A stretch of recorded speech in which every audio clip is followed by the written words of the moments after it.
Pasos para estudiar la Biblia. Paso número 2. Interpretarla. Adaptado por Predica la Palabra. ¿Es bíblico atar demonios? ¿Es bíblico hablar de maldiciones generacionales? ¿Tenemos poder de vida y muerte en nuestros labios? ¿Nos atamos espiritualmente con lo que hablamos? ¿El cónyuge incrédulo es salvo al casarse con un creyente? ¿Es necesario el bautismo para salvación?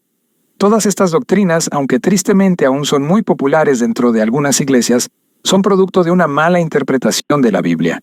Vimos que el primer paso para estudiar la Biblia es leerla correctamente.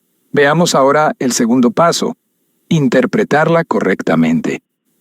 Continuamos con 5 pasos para estudiar la Biblia, escrito por John MacArthur.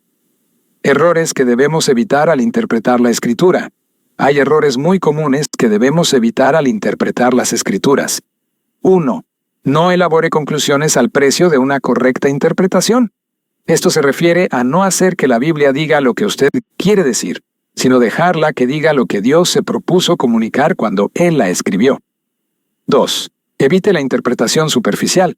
Usted ha escuchado personas que dicen, para mí este pasaje significa, o yo siento que lo que dice es. 3. No espiritualice el pasaje. Interprete y entienda el pasaje en su sentido normal, literal, histórico y gramatical, tal y como usted entendería cualquier otro libro o escrito que leyera hoy. El primer paso para interpretar la Biblia es reconocer las 4 brechas que debemos cruzar para comprenderla: brecha de lenguaje, de cultura, de geografía y de historia. Brechas que debemos cruzar.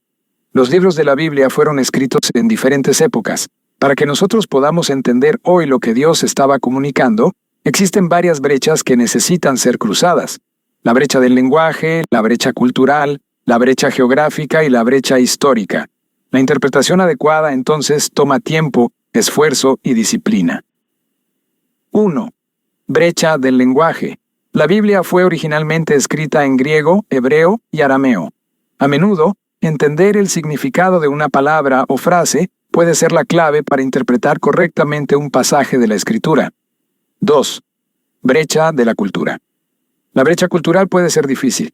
Algunas personas tratan de usar diferencias culturales para explicar los mandatos bíblicos más difíciles. Entienda que la Escritura debe primero ser vista en el contexto de la cultura en la cual fue escrita.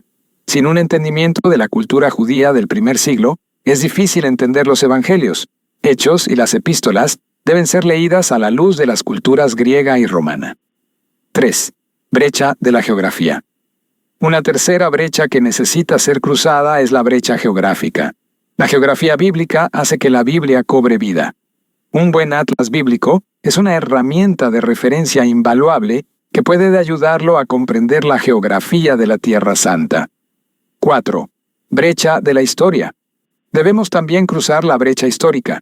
A diferencia de los escritos de la mayoría de las otras religiones en el mundo, la Biblia contiene los registros históricos reales de personas y eventos en su propia perspectiva histórica. Un buen diccionario o enciclopedia bíblica es muy útil aquí, ya que básicamente estudiaremos historia. Principios que debemos entender. 4 principios deben guiarnos mientras interpretamos la Biblia: literal, gramatical, histórico y de síntesis. 1. Literal. La escritura debe ser entendida en su sentido literal, normal y natural.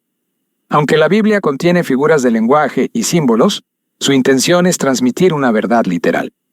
En general, la Biblia nos habla en términos literales y debemos dejarla hablar por sí misma. 2. El principio histórico. Esto significa que interpretamos un pasaje en su contexto histórico. Debemos preguntarnos qué significó el texto a las personas para quienes fue originalmente escrito. De esta forma podemos desarrollar un apropiado entendimiento contextual de la intención original de la Escritura. 3. El principio gramatical. Este requiere que entendamos la estructura gramatical básica de cada oración en el lenguaje original. ¿A quién se refieren los pronombres? ¿Qué tiempo se está usando en el verbo principal? Usted encontrará que cuando se hace preguntas sencillas como estas, el significado del texto inmediatamente se vuelve más claro. 4. El principio de síntesis. Esto es lo que los reformadores llamaron la analogía de la Escritura. Significa que la Biblia no se contradice a sí misma. Si llegamos a la interpretación de un pasaje y esta contradice una verdad revelada en otra parte de las Escrituras, nuestra interpretación no puede estar correcta. La Escritura debe ser comparada con la Escritura para descubrir su verdadero significado. Tomado de 5 pasos para estudiar la Biblia por John MacArthur. Traducido y adaptado por Predica la Palabra.